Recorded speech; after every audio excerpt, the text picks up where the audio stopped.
Excellent. This is for sure how I wanted to.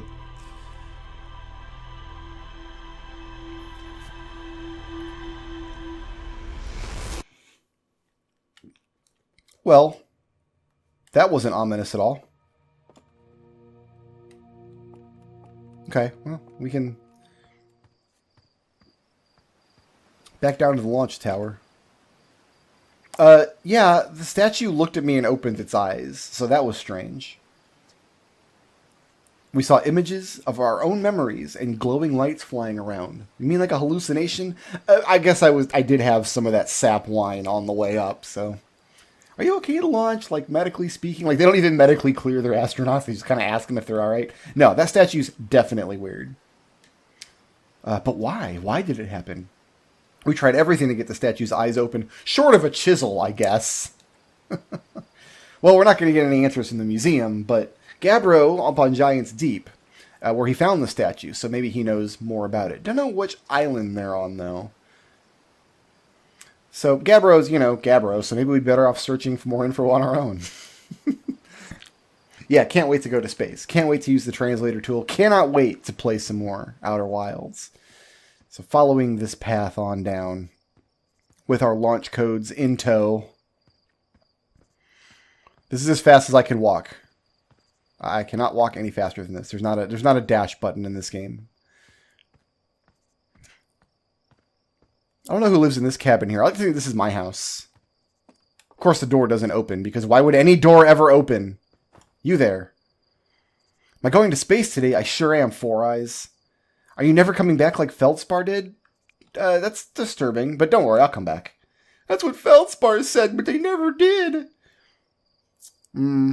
Well, I told the other guy I'm prepared to die in space, and you know what? I meant it when I said it. If you have to die, die in space. That's my motto. I've been saying that for years. Alright, now we're back at the campfire where we started. Looks like we're ready for takeoff. We're working on fixing the autopilot's avoidance system for this one. Sorry. Okay, well, let's, I guess, yeah, here we go. Up into the tower. We have the launch codes now, so this elevator will operate.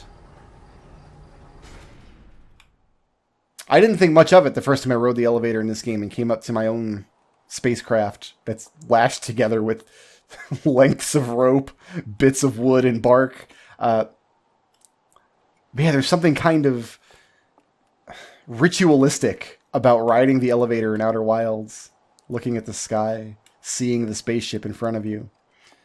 Hop into the gravity field here. Whoop! Now, some fun things about our spaceship here is, first of all, we've got purple gravity crystals, so down is always down while we're in the spaceship. If we go up into here, we have the ship log, and this is one of the most important screens of the game. We can look at all of the planets in the solar system. There's the Ember and Ash Twin. Here's where we started on Timber Hearth. There's also the Addle Rock, which is orbiting. These are filled in because we know that these exist. We've not yet been to Brittle Hollow. There is Hollow's Lantern. Giant's Deep, we have a little green clue for. And beyond that is Dark Bramble, the Interloper. If we push the button and go into Rumor mode, we see this web of things that we've learned. Starting with, we can view the entry here about the Hearthian village, where we come from. We learned about the statue. And this is basically the main gameplay loop, is filling in all these entries. The more we find, the more we learn, and then we can come back here and re-up ourselves on knowledge. So these first two locations here are things that we've learned in the village and the Zero-G cave. We've kind of completed those. We've learned everything we can from those locations. We've also learned about some other things, big question marks. We know that Gabbro's up on Giant's Deep to learn more about the Nomai statue in the observatory. But we don't actually know anything else about it. We don't know what Gabbro found. We don't know where Gabbro is. We don't know if Gabbro is even alive. That's going to be a question mark until we travel up there to look at it. So, in this way, the game keeps track of where we've been, what we've seen, as a reminder of what we've already learned, and keeps some open sources of new expeditions to go check out. We also have here Esker's camp on the moon. Esker's still stationed on the Addle Rock. He's a moon man. And we have lunar ruins up on the moon that we might go explore. So that's going to be the point of this Let's Play series, is to explore all of the things. This is just the beginning of a long and beautiful friendship with the ship's log. Also here in the ship we have our spacesuit, very important. Never ever leave without your spacesuit. We have health and fuel that we can fill up, and we can read about the little scout. Here's a map of the solar system, the planetary chart of Outer Wilds. You can see all the places that we could go visit.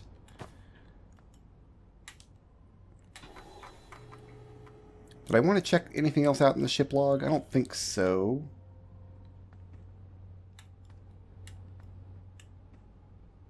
I don't want to return the suit.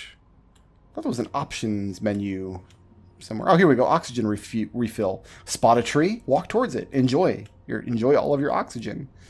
Yeah, I think there's nothing for it. I think we're just going to have to hop into the chair now. I have a map button now that I've got a suit, showing the map of the solar system in real time. All of the wonderful places we can go. I need to go into options, though. Go to my pre-flight checklists. We want to freeze time while translating text. That's going to be very, very useful. And freeze time when reading the log, talking to others, all very useful. Okay, that should be good. Now, we do have some, when we blast off into space, for the first time, up we go. We can turn down and get a look at the crater where we just were.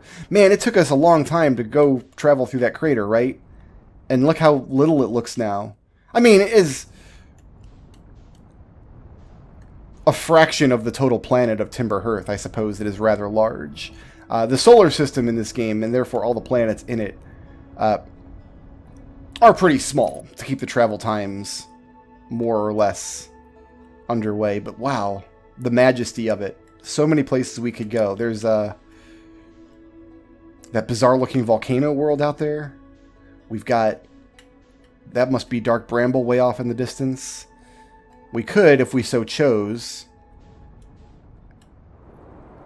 crash back into Hearth. Let's try not to do that. I almost just re-entered atmosphere. Oh, we can fly directly into the sun. But you know what? Let's, because we have a couple of clues to follow. They want us to go to the Addle Rock, which is right here. That's the moon. You can actually see the smokestack coming off the moon if you look very, very closely.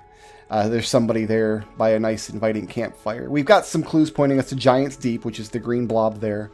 But let's see if I can recreate the first thing I did when I got out into the solar system of Outer Wilds. Ooh, there's a second moon. We could fly towards this if we so choose. There is an auto.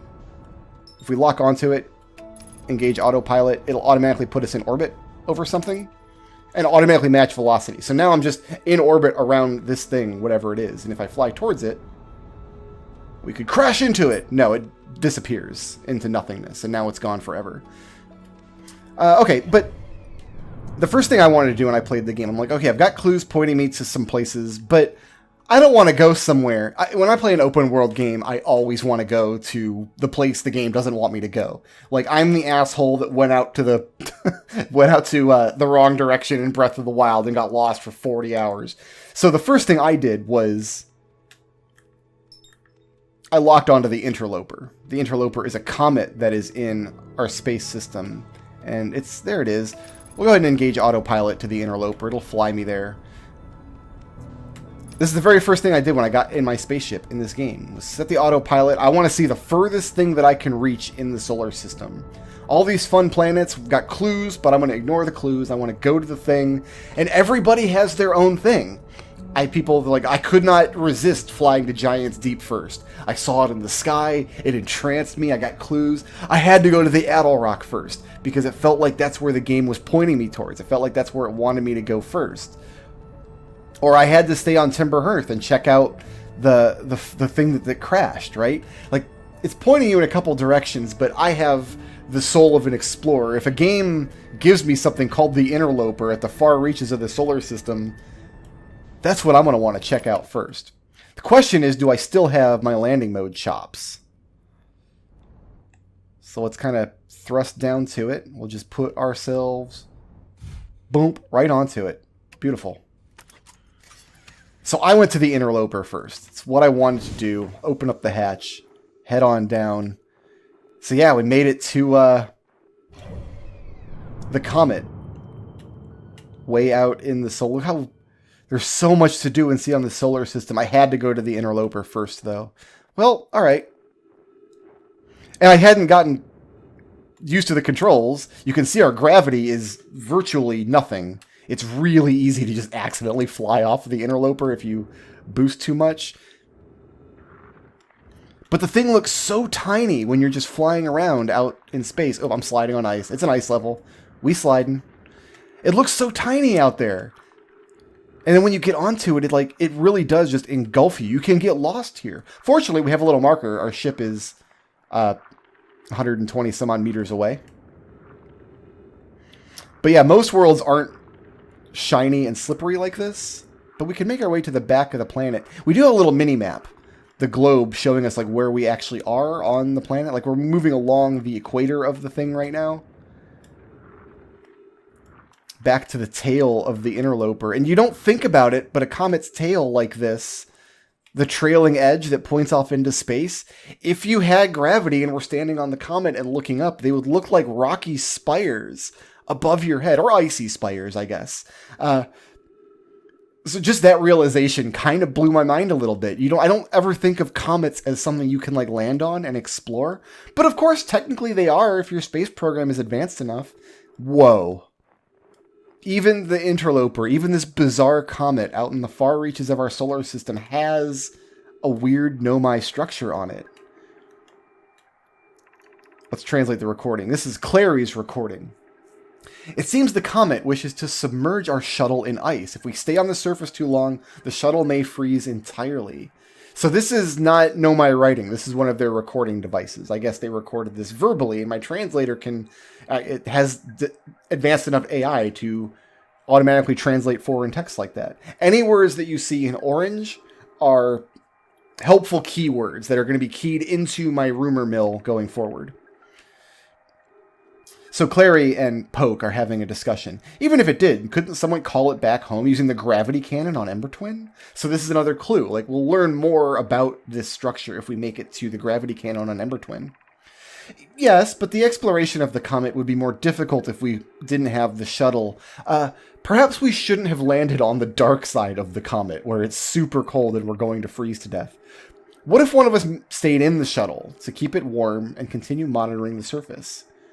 Pi is also here. That would be wise. Clary, if you don't mind waiting here with it, Poke and I will continue to investigate the surface. Okay. So... Clary stayed here in the shuttle, which we can't access. It's completely frozen to the surface of the Interloper. And Poke and Pi went to explore the rest of the comet. Yeah, welcome to Outer Wilds. If you are lost and you don't know what's going on or what any of this means, that's exactly the intended experience. It's not exactly the experience I had, because when I first tried to land on the Interloper, I had never landed on anything ever, and I had no idea how to land the ship properly. And I bounced off of it and broke the ship, and I had to get out and repair it. And eventually I did manage to land on it after a couple of tries. Woo! Or ice skating now. Let's get back up on the rocks. And then when I tried to... You could actually accidentally leave the planet if you boost too hard. There's not a whole lot of gravity here. And so yeah, there's just not really much else we can do on the Interloper. So as a first place to visit, I thought it was a little instructive because there is a tantalizing... Let's get our fuel refilled. There is a tantalizing mystery here to solve. There's a tantalizing mystery everywhere in Outer Wilds to solve. But we've added some more notes to our room mill. We've made it to the frozen Nomai shuttle. And this is important because the game is very clear. It describes what we found on the interloper, but it says in orange there's more to explore here. Anywhere you see that orange asterisk is a place that you have not completely looked at yet. There's more to do with the Frozen Nomai shuttle. There's a way to get inside of it. And we can recall the shuttle if we go to the gravity cannon on Ember Twin. Well, that was enough for me. Like, finding that shuttle, like, absolutely. Let's blast off from the interloper here. There's not much of a gravity well around the interloper. Let's point back towards the solar system. Go into the map. Let's find the Ember Twin. There's Brittle Hollow. There's Timber Hearth. Ah, the Hourglass Twins are comprised of the Ash Twin and the Ember Twin. So we'll lock onto that. Engage the autopilot. Let's see if the autopilot wants to fly me into the sun today. Looks like it might. It looks like it might be wanting to, no, we might get around the sun. We might be okay here. I'd rather not crash directly into the sun, if I can help it. That would be a very inauspicious start to our inaugural space flight. Now, it looks like we're far enough away. It's coming around the other side here. Ooh, what's this? There's something orbiting the sun. There's some, like, weird, bizarre device. Welcome to Outer Wilds. Every time you get on track to do something, every time you go somewhere with a purpose, you... Oh, abort, abort, abort! Don't crash into the sand planet. Every time you think you're moving towards something, you're really not. Because something is going to catch your eye. You're going to get distracted. You're going to see something else. Like, oh, what's this glowing thing? What's going on? Here, let's go into landing mode here. We'll put her down. Bump. So many purposeful expeditions in Outer Wilds get sidetracked when you see some shiny thing that you have to go and look at. We've made it to Ember Twin now. This was the second place that I explored after the interloper. And, I don't know that I want to climb down into... Yeah, here we go. Yeah, I landed on the other side of this weird glowy thing. What is this? Right? Always want to explore a weird glowy thing.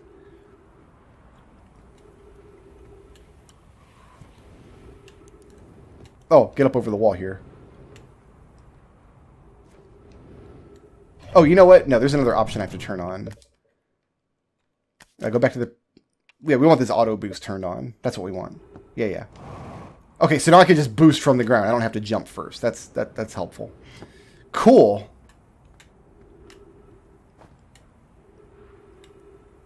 That thing's moving around. Neat. Glowy thing. No idea what this is or what it does.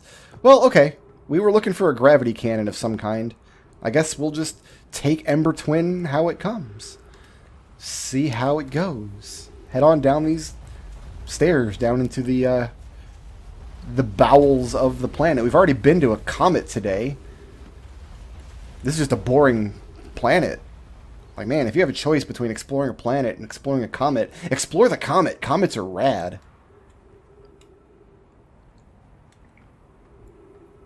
We're very close to the sun. Ember Twin is kind of like the solar system's Mercury. Unidentified signal. Oh, there's a signal scope object. Well, I cannot leave this unturned. Escape Pod 2 identified. So we've discovered a new frequency. Now we have the frequency of distress beacons. There's also Hide and Seek, which technically the kids are still out there. Oh, maybe the radios are off. Their radios must be off. Outer Wilds Ventures is the other one. So we found a distress beacon in this escape pod.